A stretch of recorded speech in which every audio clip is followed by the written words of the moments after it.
रामकृष्ण हरी माऊली. सकाळची वेळ होती आणि माझी दीदी बघा मका भाजायला लागले. खूप पसारा पडला होता, पाहुणे आले होते आणि माझी आई देवपूजा करत होती. नंतर आईची देवपूजा करून झाली होती बघा आणि गोकर्णाची फुलं आज खूप निघली होती बघा. आईनं देवांसमोर गोकर्णाची किती फुलं ठेवलेत. गोकर्ण म्हणजे अप्राजक्ता पण असतं, त्याला दुसरं नाव अप्राजक्ता आहे. आणि आईनं अशी छान देवपूजा करून घेतली होती आणि माझ्या दीदीचं मका भाजायला चालू होतं बघा. मका भाजते दीदी, रानातून आणलेली मका आहे ही, मी टाकून घेतलंय दीदीने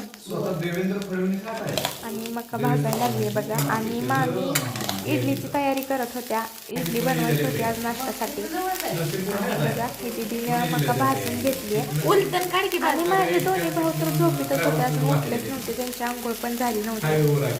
मी, मामी, दीदी, मम्मी आणि आमची लवकर आंघोळ झाली होती आणि आम्ही स्वतः बनवत होतो. अगोदर तर नाश्ता बनवण्यासाठी इडली बनवायला चालू होती आणि दीदीने छान अशी मका भाजली होती बघा.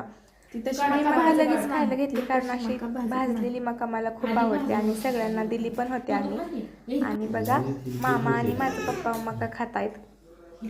आणि नंतर आईनं जे इडल्या शिजवून घेतल्या होत्या ती आई इडल्या काढत होती बघा आणि छान शिजल्या होत्या इडल्या. सगळे इडल्याचं मी बनवलं होतं, फक्त मामींनी इडली उकडायला टाकली होती आणि किती छान इडली झाली आहे बघा. इडलीसाठी आम्ही गोड चटणी आणि शेंगदाण्याची तिखट आमटी बनवत होतो आणि गोडच ही चटणी खोबऱ्याची बनवली होती आणि तिला छान तडका देऊन घेतला होता दीदीने. खूप छान लागते गोड चटणी, पण मला गोड चटणी आवडत नाही, मला तिखट भाजी आवडते. त्यासाठी मी मामीला शेंगाची आमटी बनवायला सांगितली आणि मामींनी शेंगाची आमटी बनवली होती बघा. आणि आमच्या गावची यात्रा छान पद्धतीनं साजरी झाली होती आणि यात्रेसाठीच मामा मामी आले होते आणि छान असं आम्ही नाश्त्यासाठी शेंगाची आमटी, खोबऱ्याची गोड चटणी आणि इडली बनवली होती.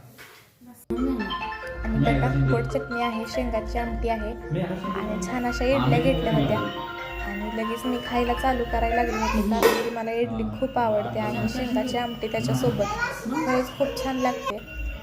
आणि बघा मी खायला लागले, माझ्यासोबत माझ्या मामाची छोटी मुलगी पण होती. दीदी खूप छान इडली झाली आहे.